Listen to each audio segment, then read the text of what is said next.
Congress, BRS, BJP మూడు పార్టీల్లో ఎవరికి ఎవరు బి టీం? మూడు పార్టీల నేతలు ప్రత్యర్థులపై దుమ్మెత్తిపోస్తున్నారు. తెలంగాణలో ప్రధాన పార్టీల అగ్రనేతల డైలాగ్ వార్ ఇప్పుడు చూద్దాం.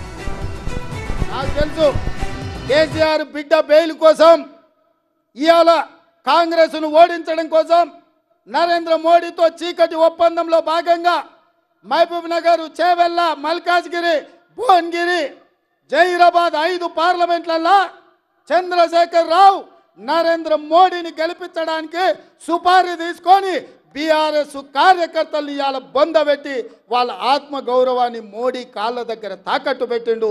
బీఆర్ఎస్ నాయకులారా మీరు ఆలోచన చెయ్యండి. కానీ ముఖ్యమంత్రి మాట్లాడే మాటలు చూస్తే, సభలలోనే వణుకుడు చూస్తే తిరగబడ్డ జనం తెలంగాణలో. సర్వే రిపోర్ట్లు వస్తున్నాయి కాంగ్రెస్కు 2 సీట్ల కన్నా ఎక్కువ రావు అని. అంతటా అన్ని జిల్లాలలో కూడా రైతాంగం తిరగబడతా ఉంది.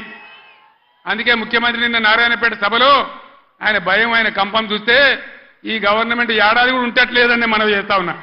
ఏడాదిగా ప్రయత్నించిన సంతానం కలగలేదా? నోవా ఐవీఎఫ్ లో ఫెర్టిలిటీ ఎక్స్పర్ట్స్ ను కలవండి. మాతృత్వం కల్లా నెరవేర్చుకోవడానికి ఉచితంగా సంప్రదించండి. ఎవడు ఎప్పుడు పోయి బీజేపీలో వెళ్తాడో, ముఖ్యమంత్రి జంపు కొడతాడో, ఏమవుతుందో ముఖ్యమంత్రి ఈడో మాట మాట్లాడతాడు, ఢిల్లీకి పోయి బీజేపీ కోటేమని టీవీలో చెప్తాడు. అంటే ఏం జరుగుతుంది? ఎవరికి ఎవడు బీ టీము, ఎవరు కలిసిపోయినరు ఒకసారి ఆలోచన చేయాలి. బీఆర్ఎస్ పార్టీ, కేసీఆర్ కుటుంబం తెలంగాణనంతా దోచుకున్నారు. వాళ్ళు భూముల కుంభకోణం చేశారు, 1000 ఎకరాలు ఆక్రమించుకున్నారు. బీఆర్ఎస్ నాయకులు ఇసుక కుంభకోణం చేశారు. బీరు బ్రాండ్ బాటిల్ పెట్టి ఆ పెన్షన్ డబ్బులు వాపసు తీసుకున్నాడు కేసీఆర్. తెలంగాణ ప్రజలను దోచుకున్నది సరిపోదని వారు ఢిల్లీకి వెళ్ళినారు.